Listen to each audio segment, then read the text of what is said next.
Hello, this is Lis Nielsen, Artist in the Woods, and I am back out at Roxborough Park, Colorado.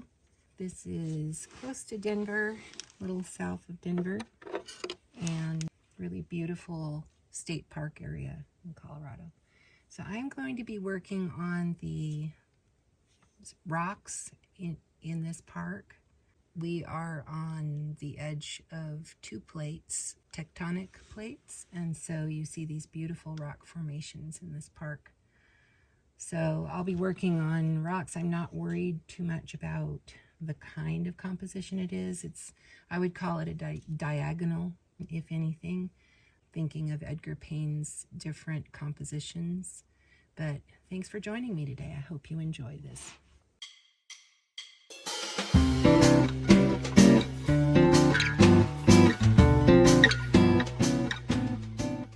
I'm first going to be mixing up my colors, so you'll see me do that.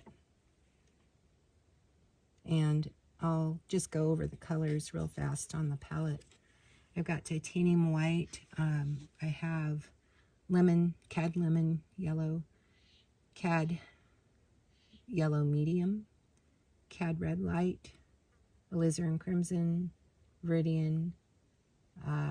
I think this is a light cobalt. I'm not sure. I'm not real happy with it. I need to go back to my cerulean, but I don't have cerulean on the palette today. And this is my ultramarine blue.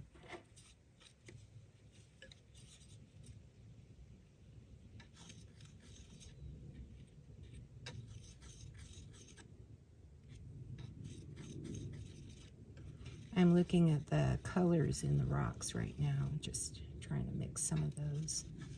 We're out here in the park in the morning time.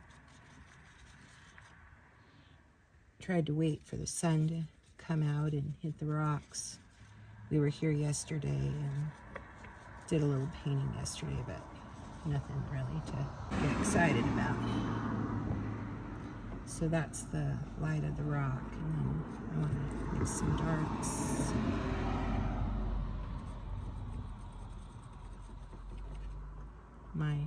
My darkest dark, lightest light, darkest dark.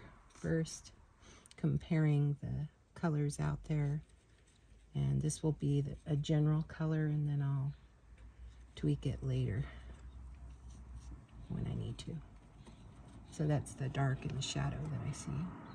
Lightest light, darkest dark, and now kind of I want to go in between the two. Boy, that is a really strong color there. I keep putting it out there and then I have to tone it down, tone it down, tone it down. Now I'm doing kind of the mid dark. It's a cooler dark. We're just right on the park road, so you'll hear cars going by. A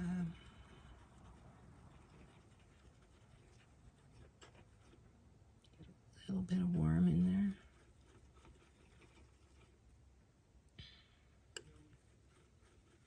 So we've been visiting family here, and then we're going to head to southern Colorado and stay at a national park down there, and then possibly into New Mexico from there. That's the plan. So now I'm going to do some of the greens of the tree bushes in there. They're sort of a scrubby looking. If I were at home, I'd say they were more like oak, but they're a scrubby kind of a bush. I don't know what it is exactly. Might be.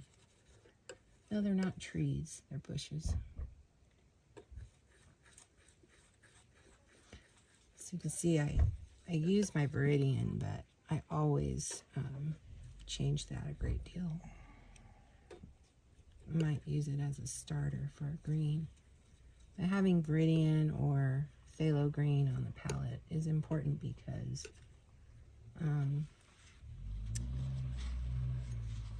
just is it helps to punch that green every once in a while, but you always want to mix it. So when I'm out in the state park like this, what I'll do is I'll sit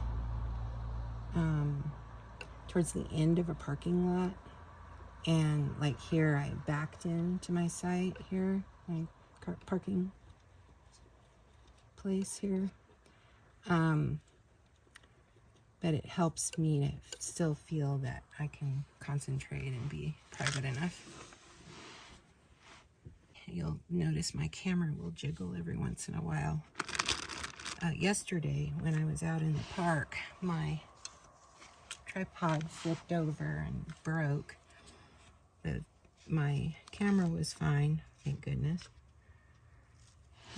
But gosh, it just really set me back. It was right in the middle of my video, so I'm probably not posting that one.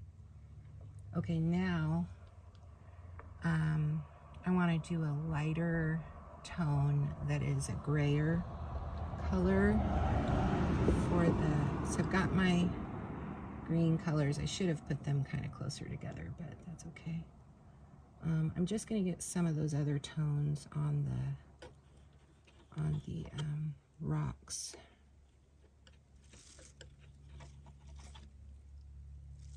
I'm working on an 8x10 today. It's just a board that I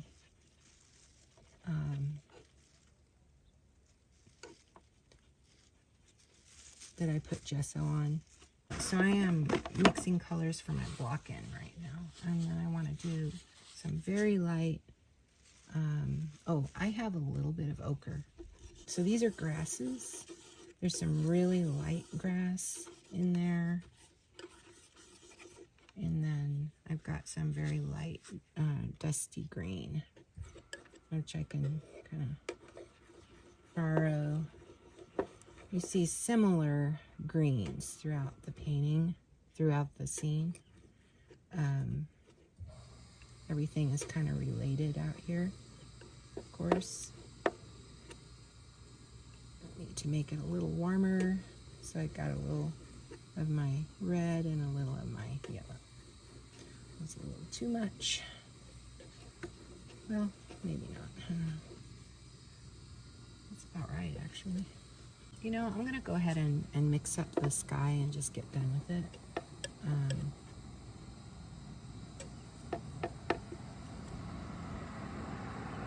A little bit of viridian in the sky today. Yeah, it's too much, but it's going to help with the sky. Sky is always, you know, a challenge. You're looking up into light, and so it throws your eyes a bit when you're trying to figure out the colors just right.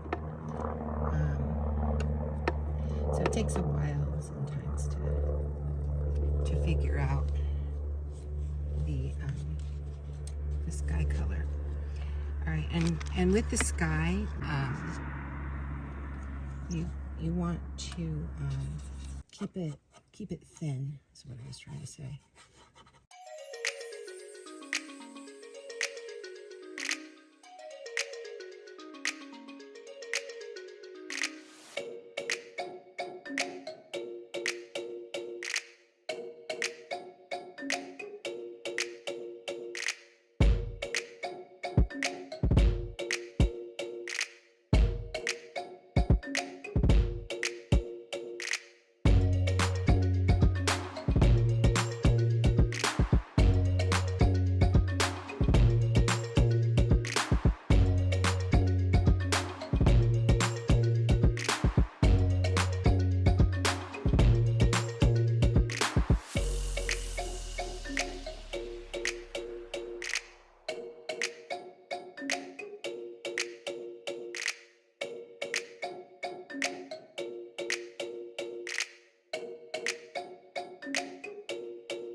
I don't want it to change the values that I'm putting in. I want my values to be clear. So there's dark up here. And getting the pots of color down here mixed up is a really big help before I get started. It kind of gets me centered on the scene and just helps me settle in.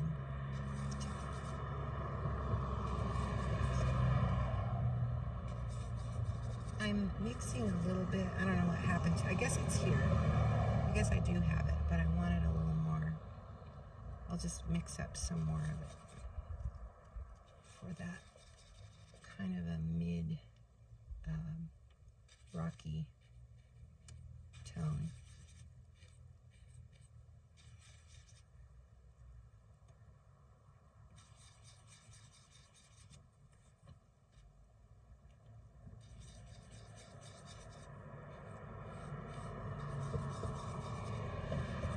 Do this until we can't.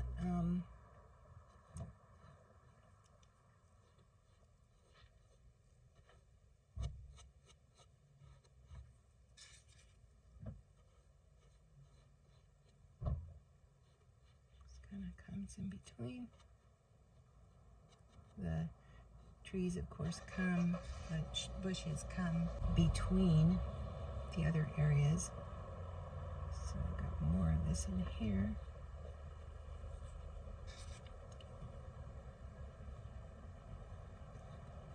In the form of a rock, rocks. And then on this side,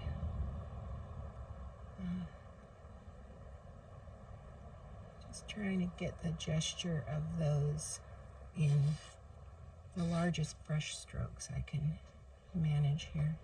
I'm using the 6 flat that has turned into a filbert over time. And so now I can add a little warmth to that to get some of these others. Just bend the color a little bit, and that's how you do it.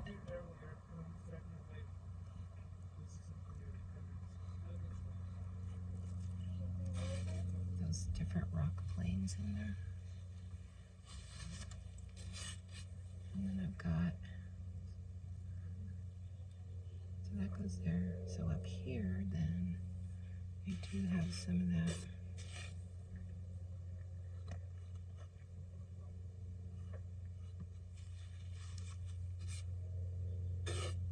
Just try to look at the rocks that you're doing and come up with the character of them.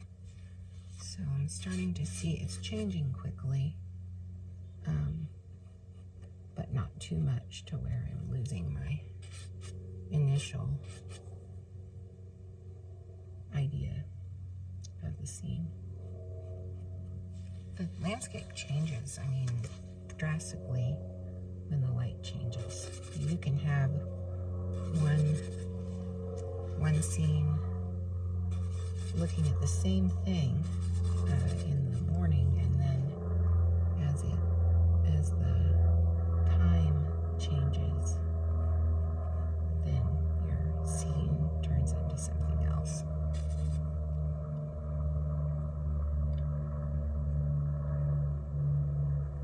Just don't chase the light. That's a no-no. It doesn't work. Your painting will be a mesh of all different scenes if you do that. So I'm just trying to get the edges of these rocks, the important parts,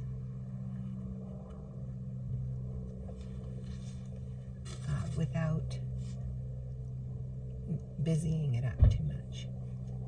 Okay, and then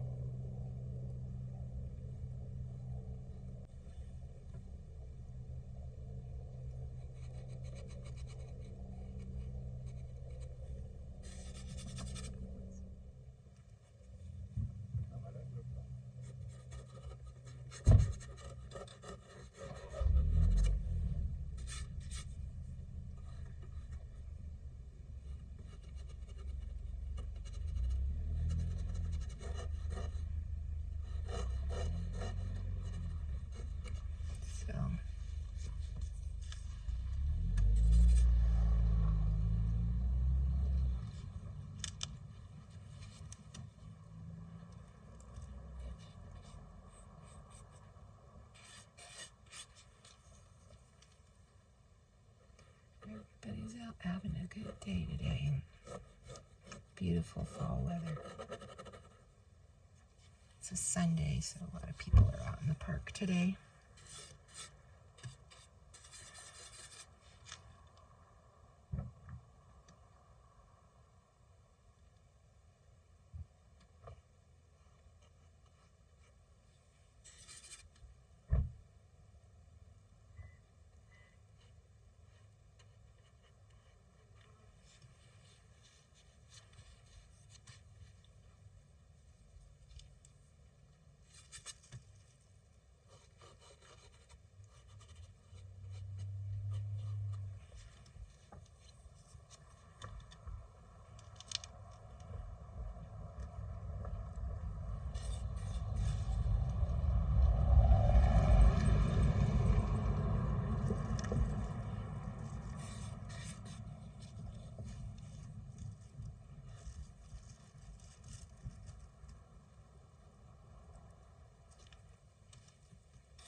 Just need to refine some of these shadows at the end.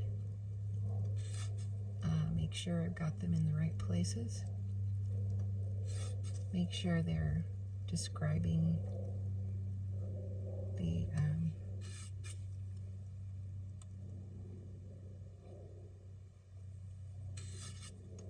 the scene the way I want them to.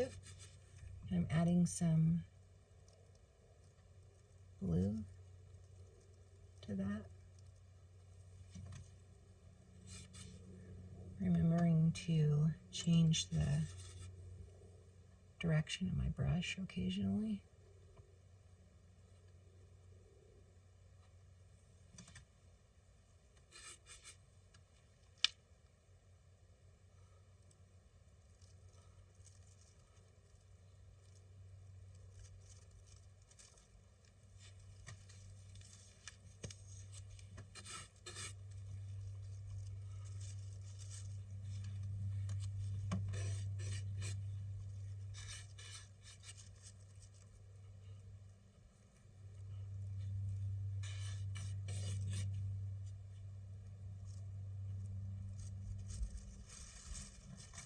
The feeling of little stones up in here. Some of them are laid out and got I'm just about done with this. Although I think adding some of this warm glow of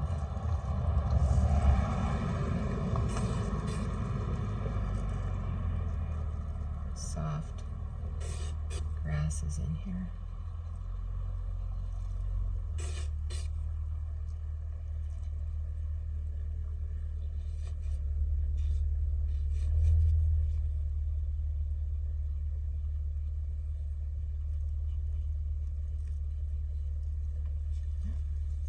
Oh, this doesn't look quite the way I want it. In here.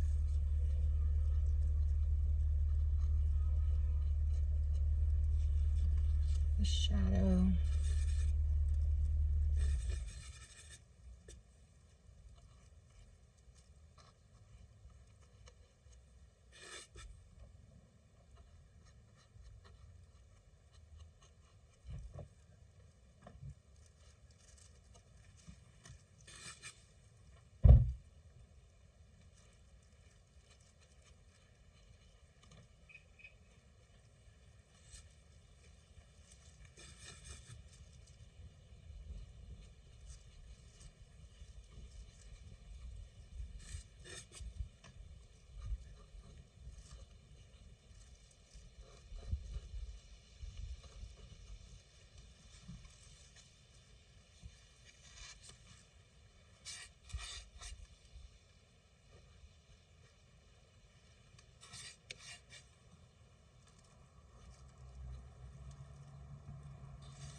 Enhance some of these pretty fall colors in here.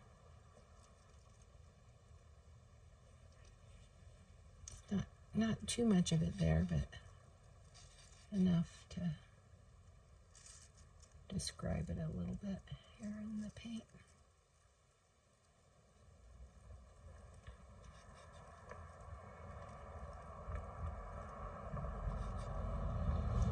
Really a beautiful scene.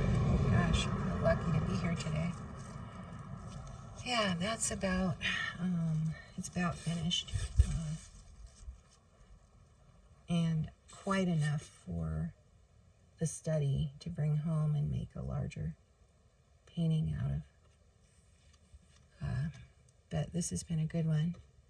Thanks for joining me today. This is Lis Nielsen, artist in the woods, and in Colorado today. But continue watching, and you'll be seeing some of our other adventures on this trip. It's turning out to be a really, really lovely trip for us, and great to see family. And I'm just giving this hill a nice top part to it, by the way, adding a few gestural details. Okay. I'm about finished with this one. So please continue watching, and subscribe if you're interested, and happy painting.